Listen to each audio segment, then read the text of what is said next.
Jemi rikthyer në studio, kemi kënaqësinë të jemi këtë mbrëmje në një lidhje online me Ina Gashi, organizatore e konferencës për gra dhe vajza nga Bashkësia Familja në Gjakov.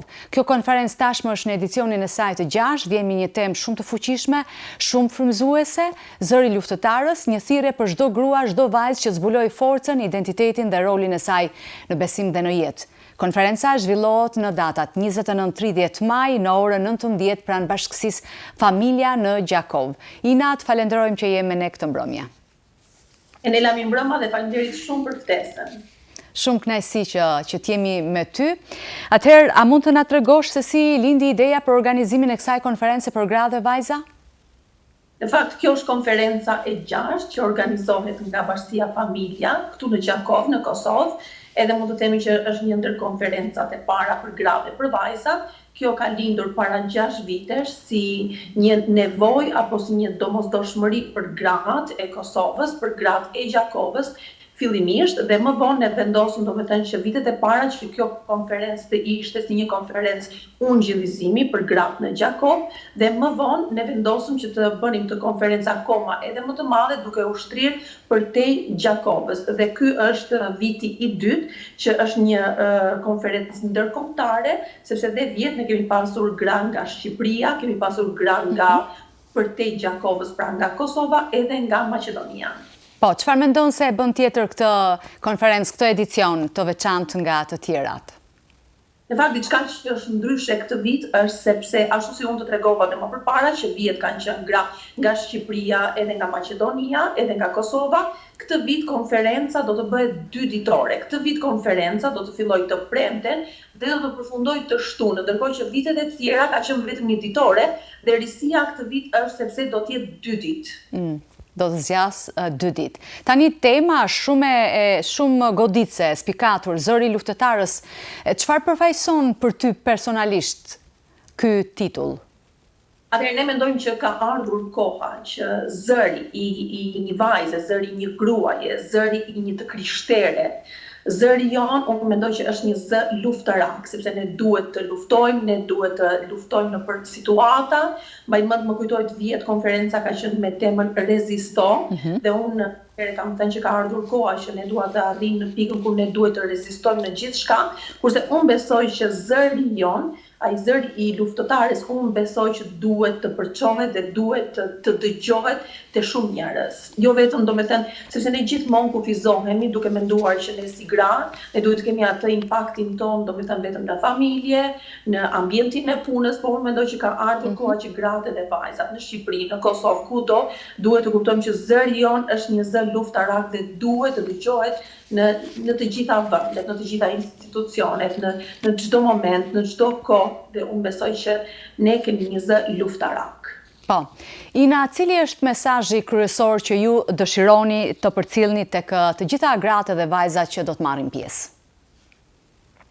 Atëherë, mesazhi që duam të përcjellim tek gratë dhe te vajzat, ashtu si dhe kjo konferencë është tema zëri luftëtares, unë dua që çdo grua, çdo vajzë të kuptoj që ne mund të jemi luftarake, por kur kemi Zotin qendër dhe me Zotin ne mund të bëjmë gjithçka. Pra qëllimi i konferencës është që gratë duhet të kuptojnë që çdo bestej, edhe çdo sfidë në jetë, madje ne mund të quhemi edhe luftarake, është kur ne vendosim Zotin të pari në jetën tonë. Dhe unë dua që gratë dhe vajzat që do të jenë pjesë e kësaj konference ta marrin një zbulesë që gjithçka është e mundur për Perëndin. Dhe ne mund të jemi një zë shumë i fuqishëm, madje edhe një zë i një luftarake. A mund të na tregosh? Që lufton po. Atë zonë. Amen. Ina, mund të na tregosh pak më shumë rreth programit konferencës? Çfarë mund të presin gratë dhe vajzat që do të vinë? Atëherë, si se ka edhe në fillim të emisionit, ju tregova që këtë radhë risi do të jetë, sepse konferenca është 2 ditore. Konferenca do të fillojë të premte në orën 7 dhe ne do të kemi në qendër adhurimin edhe një mesazh inkurajues. Ndërkohë më vonë do të fillojë përsëri të shtunën paradite në orën 10 paradite ne do të kemi mesazhin i cili do të vinë nga një folse nga Maqedonia. Këtë radhë dhe do të ketë edhe adhurim. Por gjithsesi, domethënë, unë besoj që konferenca mund të marrë një kap tjetër duke pasur lutje për njëra tjetrën, lutje ndërmjetësimi. Unë dua t'i besoj çfarë Zoti do të bëjë në atë konferencë, do të jetë diçka e madhe. Pastaj, në orën 3, gjatë aktiviteteve që do të kemi gjatë ditës, në orën 3 do të kemi edhe mesazhin kryesor të konferencës, e cila për këtë vit folse është Eriona Grabocka, e cila ajo do të vi nga Amerika. Po, shumë bekim. E kam përshtypjen se vërtet do t'jenë 2 ditë që gra dhe vajzat do të përjetojnë fjalën e Zotit edhe fuqinë e Zotit një tjetër dimension. Nisur nga tema e kësaj konference, në realitetin e sotëm me çfarë luftrash, me çfarë sfidash përballen më shumë gra dhe si mund t'i kapërcejnë ato përmes besimit? Atëherë unë e thash domethënë që unë besoj që ne duhet të kuptojmë dhe kjo duhet të jetë një zbulesë ne që pavarësisht sfidave, pavarësisht rrethanave, pavarësisht domethënë të sfidat e kësaj bote, unë besoj që gra duhet të kuptojnë që nuk ka asnjë gjë të pamundur për Zotin. Është shumë e rëndësishme kur ti mënyrën se si ti e lufton një betejë, nëse ti vendos Zotin të parë në jetën tënde, nëse ti vendos që betejën tënde ti ta bësh bashkë me Zotin, atëherë unë besoj që ky është edhe qëllimi i konferencës, që gratë të marrin forcën, të dinë se ku të marrin forcën, të dinë se kush është burimi i kësaj force që mund t'i bëjë ato luftarake. Po. Ina, sa e rëndësishme është që një grua të gjejë zërin e saj dhe ta përdorë atë në përditshmëri? Unë besoj që grua duhet të kuptojë identitetin e saj se kush është ajo në Krishtin. Në moment që një grua, një vajzë kupton se sa e rëndësishme është ajo në sytë e Zotit, se ku është ajo e pozicionuar në sytë e Zotit. Mua më pëlqen shumë një varg në Bibël, dua të përmend tek numrat, thotë që fytyra e Zotit do të shkëlqejë mbi ty.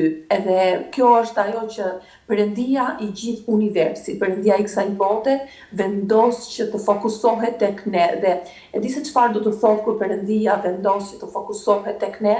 Unë besoj që një grua mund të marrë forca, mund të bëhet e fortë, edhe unë besoj që një grua duhet ta dëgjojë zërin e saj, por fillimisht unë besoj që një grua duhet jetë e ndjeshme për ta dëgjuar zërin e Zotit. Në moment që një grua ka dëgjuar zërin e Zotit dhe është e ndjeshme ndaj zërit të frymës së shenjtë, unë besoj që ajo zëri i saj gjithmonë edhe do të bëhet akoma edhe më i fortë. Pra, primare për një grua është ta dëgjojë zërin e Zotit dhe pastaj zëri i saj do të ketë vlerë dhe do të kumbojë. Po. Ina, përpara se ta mbyllim të intervista, mund të më tregosh pak se si ka qenë interesi deri tani për gratë e vajzat, a kanë shfaqur interes për qenë pjesë e kësaj konference, si mund të ndodhë regjistrimi, mund të kontaktojnë në rrjetet sociale, apo jo? Atëherë, fillimisht unë dua të falenderoj të vërshtatën, sepse kjo është një mundësi që kjo gjë mund të dëgjohet nëpërmjet emisionit tuaj, do dëgjohet nga shumë gra nga Kosovë, në Shqipëri, apo dhe në vende të tjera. Atëherë, unë dua të them që deri tani nuk kemi lançuar akoma diçka, domethënë se si gratë mund të regjistrohen, por unë besoj që nga ky moment unë dua të them para jush që gratë mund të na kontaktojnë ne. Ne mund të na kontaktojnë edhe në rrjetet sociale. Atëherë më le të përmend që pra, kjo do të jetë një konferencë 2 ditore, do të jetë një konferencë e cila me hirin e Zotit ne jemi duke i besuar Zotit që gjithçka mundet, pse jo, nëse do të shohim, nëse Zoti do të sigurojë, ne mund të kemi për gratë edhe për vajzat gjithçka falas, duke filluar nga ushqimi, edhe duke filluar edhe nga thjetja. Ne jemi duke u lutur për këtë gjë, që Perëndia të sigurojë për gratë edhe për vajzat. Pra do të jetë dy ditë, do të fillojë nga ora 7 të premten, sepse ne i kemi lënë mundësinë edhe grave dhe vajzave që vinë nga larg, ose ato që janë në punë dhe duhet të mbarojnë domethënë vonë, dhe në orën 7 që të fillojnë të premten. Po, shumë bekim. Gjithsesi domethënë. Besoj që ata do të kontaktojnë edhe ne do të merremi vesh për këtë gjë. Nisur dhe nga konferenca e vitit të kaluar, që unë pata mirësinë të jem vetë prezent, pati një pjesëmarrje shumë të madhe dhe pra siç e the, kjo konferencë është e hapur për të ardhur gra dhe vajza jo vetëm nga Kosova, por edhe nga Shqipëria dhe nga rajoni. Po, është e vërtet. Edhe vjet ka qenë një konferencë vërtet shumë e bekuar. Dhe kanë qenë gra nga Shqipëria, nga Kosova dhe nga Maqedonia. Ne po mendojmë edhe këtë vit, do të shohim nëse do të kemi gra edhe nga vende të tjera, si për shembull mund të kemi nga Malizi apo nga Bullgaria, po gjithsesi ne jemi duke parë këtë pjesë. Por më kujtohet që vërtet vjet ka qenë një kohë e bekuar, edhe folsja, dhe dua të përmend që edhe këtë vit, unë gjithmonë në fakt në këto 5 vite kam pasur mundësinë që të organizoj me hirin e Zotit, këtë konferencë, edhe me gra dhe vajza të tjera që më kanë mbështetur, por këtë vit të premten do të jem edhe, do të ndaj një mesazh inkurajimi në konferencën e grave të premten, pastaj të shtunën në orën 10 paradite do të jetë një grua shumë e bekuar nga Maqedonia që do të ndaj një mesazh inkurajimi, dhe të shtunën mesazhin kryesor që është konferenca, do të thënë në orën 3, do të jetë dhe unë jam shumë e bekuar që këtë vit do të vi, ashtu se unë e përmenda Eriona Grabocka, ajo do të vi nga Amerika, dhe ajo është një vajzë që Perëndia e ka bekuar dhe unë jam shumë e inkurajuar që Perëndia e ka përdorur jetën e saj për të predikuar në për stadiume dhe unë besoj që Zoti ka diçka të mrekullueshme për të bërë këtë radhë në Gjakov, në Kosovë, në këtë konferencë për gra dhe për vajza.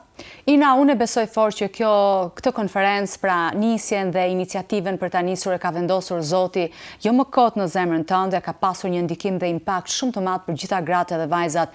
A ke qenë inkurajuar për mënyrën se si flasim për vitin e kaluar, Zoti veproi edhe për atë çfarë gratë dhe vajzat morën. A ke të njëjtën pritshmëri për këtë vit? Patjetër që po. Unë edhe shpeshherë unë e përmend kur them që Perëndia nuk do ta lëri veten asnjëherë pa një dëshmi. Është i njëjti Zot që ka punuar vite, është i njëjti Perëndi që do të jetë edhe këtë vit, edhe më lejo të them Henela që unë gjithmonë e them që sa herë që jemi në planin edhe në vullnetin e Zotit, ne do të përparojmë. Edhe unë besoj fuqishëm që çdo vit sa herë që ne jemi në planin dhe në vullnetin e Zotit, çdo gjë ka përparuar. Dhe unë besoj që ky është plani dhe vullneti i Perëndisë, dhe unë besoj që dhe këtë vit konferenca do të përparojë, edhe patjetër që gratë do të bekohen, sepse ky është edhe qëllimi, gratë do të bekohen, do të inkurajohen, ne do të kemi kohë për të kaluar së bashku, duke qenë edhe 2 ditore, unë besoj që Perëndia do të veprojë. Patjetër. Po, patjetër, e besoj fort këtë. Cili është një mesazh atëherë në mbyllje të kësaj interviste, një mesazh i shkurtër inkurajues për çdo grua e vajzë që po na ndjek në këtë momente? Atëherë një mesazh inkurajues që unë do të kisha për gjithë ato gratë, për të gjithë ato vajza. Në radhë të parë unë do të thosha ju lutem, unë do doja të shikoja të gjitha. Ajo gjë që mua më inkurajon shumë në këtë konferencë është prezenca e Zotit, edhe unë besoj që kudo që jeni, në Shqipëri, në Kosovë, në Maqedoni, kudo që gratë janë, unë e di që Perëndia bekon, por ndonjëherë ka bekime që ne mund t'i marrim edhe bashkarisht. Edhe unë besoj që kjo është koha kur ne si gra, si vajza mund të takohemi bashkarisht të gjitha bashk edhe le të bekohemi. Të lutem çfarë do lloj pune që të kesh, Ilere Mënjan mendo datën 29 edhe 30 maj, eja në Gjakov, eja në Kosovë, ne të presim që ti të bekohesh, ne presim që ne të shohim shërime, të shohim mrekulli, ne të dëgjojmë zërin e Zotit, ne të inkurajojmë së bashku. Ne kemi nevojë për njëra tjetrën, edhe unë besoj që Zoti do të bëjë diçka të madhe.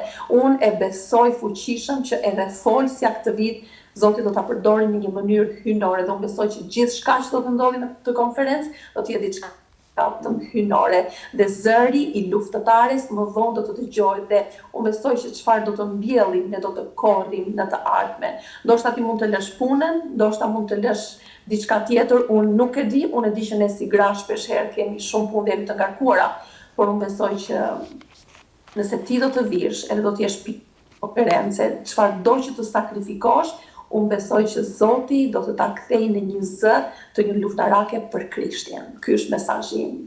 Amen. Faleminderit shumë Ina për kohën, për këtë ndarje kaq frymëzuese dhe të urojmë shumë suksese.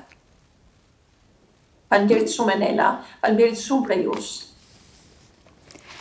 Të dashur shikues, në fakt kjo është një mundësi e veçantë për çdo grua edhe për çdo vajzë që të marrë pjesë në këtë konferencë, për çdo vajzë që dëshiron të rritet, të forcohet, të dëgjojë më qartë zërin e saj si luftëtare. Mos e humbisni pra këtë konferencë, të mirëpritura jeni në datë 29-30 maj në orën 19 pranë Bashkësisë Familja në Gjakov. Kalofshi bukur, do takohemi së bashku të shtunën e ardhshme.